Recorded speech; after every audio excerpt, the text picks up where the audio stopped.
취임 첫날부터 이재명 대통령은 숨가쁜 일정을 소화했습니다. 대통령은 가장 먼저 비상경제점검 TF를 구성하라고 지시했는데요. 직접 회의도 주재했는데 추가 경정 예산안 편성 등 시급한 경제 현안이 논의됐습니다. 이재승 기자입니다. 이재명 대통령의 1호 지시는 비상경제대응 TF 구성이었습니다.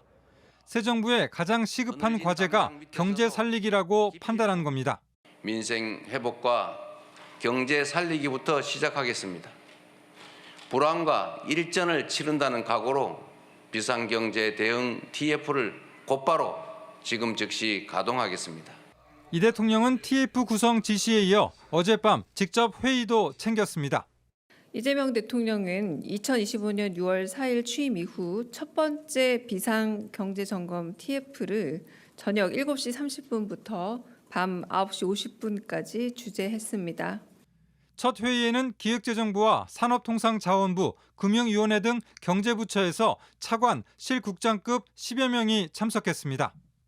이 대통령이 관세전쟁 여파 등 대미통상 현안을 청취하고 추가 경정예산 편성에 경기 진작 효과와 절차 등을 확인했다고 대통령실은 밝혔습니다. 이 대통령은 대선 과정에서 내수 활성화를 위해 약 35조 원 규모의 추경 편성을 시사한 바 있습니다. 지역 화폐와 내수 진작용 예산을 풀어 소상공인 지원 등 당장 할 수 있는 정책을 추진하겠다는 입장입니다. 이재명 정부는 실용적 시장주의 정부가 될 것입니다. 통제하고 관리하는 정부가 아니라 지원하고 격려하는 정부가 될 것입니다. 취임 첫날 바쁜 일정을 소화한 이 대통령은 인천 계양구 자택이 아닌 대통령실에서 마련한 용산 안가로 퇴근했습니다. JTBC 이재승입니다. 이재명 대통령은 취임 후 대통령 1호 지시로 비상경제 대응 TF를 구성하라고 했습니다. 당장 오늘 밤이라도 추경 논의를 시작하겠다고도 했습니다. 강희연 기자입니다. 이재명 대통령이 가장 먼저 강조한 건 민생과 경제였습니다. 민생 회복과 경제 살리기부터 시작하겠습니다.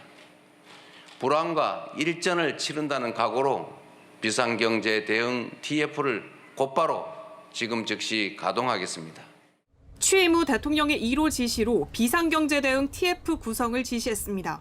대통령실 산하나 내각에 두고 민관 합동으로 구성돼 이 대통령이 직접 챙길 거란 관측이 나옵니다. 비상경제 대응 TF에선 곧바로 추경이 논의될 걸로 보입니다. 이 대통령은 용산 대통령실에서 한 첫 브리핑에서도 경제회생 정책을 강조하며 추가 경정 예산이 그 핵심이 될 거라고 했습니다.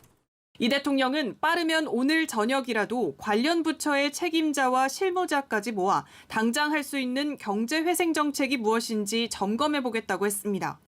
이한주 민주당 민주연구원장은 추경 규모는 20조 원 정도가 기준이 될 거라며 여기엔 이 대통령의 대선 공약이었던 지역화폐 예산도 포함될 가능성이 있다고 했습니다.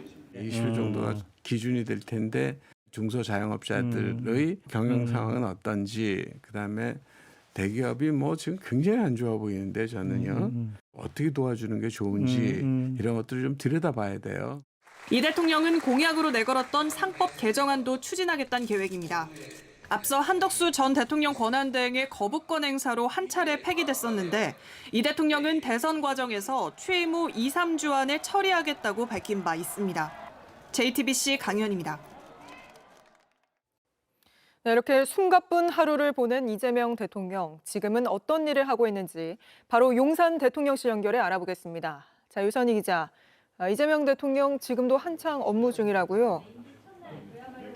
네, 이재명 대통령은 취임 후 첫 번째 행정명령으로 비상경제점검 TF 구성을 지시하고 2주 후 사회부총리와 전화통화로 잠시 뒤져 저녁 7시 30분까지 관련 부서 책임자뿐 아니라 실무자까지 소집하라고 지시를 했습니다.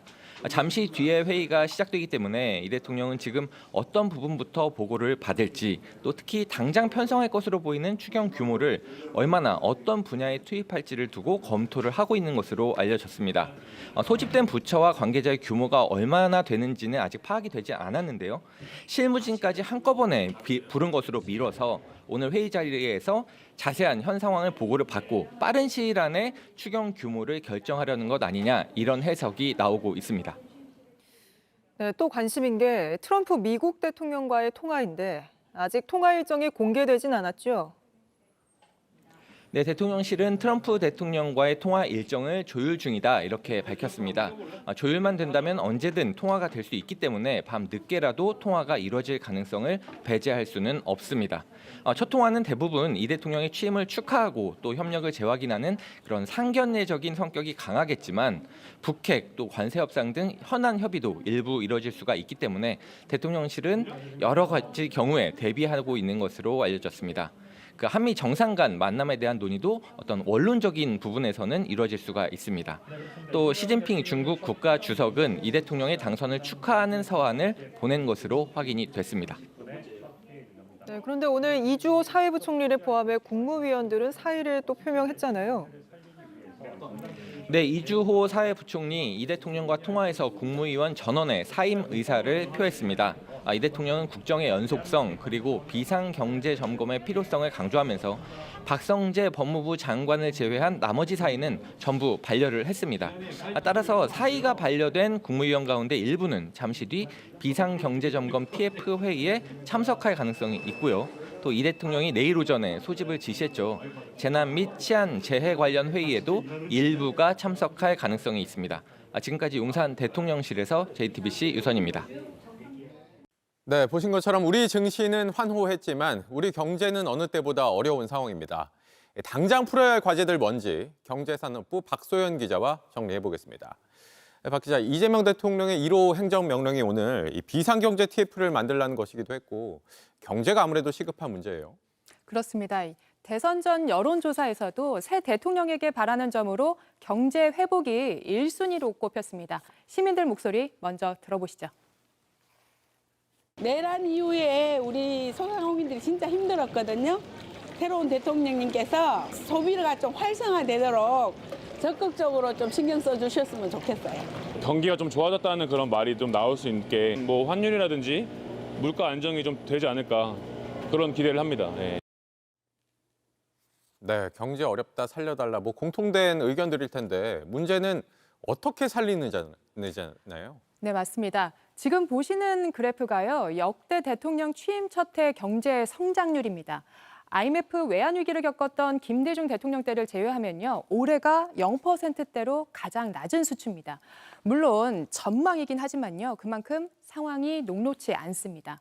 내란 사태 이후 최악을 기록한 소비에다가 생존 위기를 맞은 건설 경기까지 내수 전반이 위축됐기 때문입니다.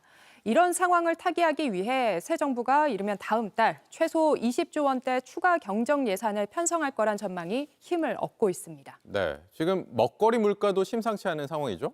그렇습니다. 지금 보시는 건요, 오늘 나온 통계청 발표인데요. 지난달 소비자 물가가 5달 만에 1%대로 내려왔습니다. 문제는요, 체감 물가입니다. 우리가 자주 사 먹는 라면이나 커피, 우유 같은 가공식품 물가 상승률이 2달 연속 4%대를 넘어섰습니다. 외식 물가도 상황은 비슷한데요. 정치 혼란기였던 지난 몇 달 동안 업체들이 가격을 대폭 올린 여파입니다.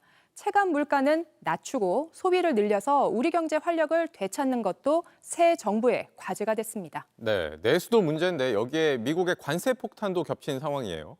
맞습니다. 관세 후폭풍은 이미 현실화하고 있습니다. 철강과 알루미늄은 당장 오늘 오후 1시 1분부터 관세율이 50%로 인상됐고요. 25% 관세가 매겨진 자동차는 한 달 만에 대미 수출이 30% 넘게 급감했습니다. 여기에 미국 측이 90일 유예한 국가별 관세 협상 시한은 한 달 앞으로 다가온 상황입니다.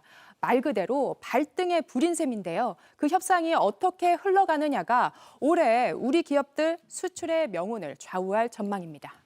네, 여기까지 듣겠습니다. 박소연 기자였습니다.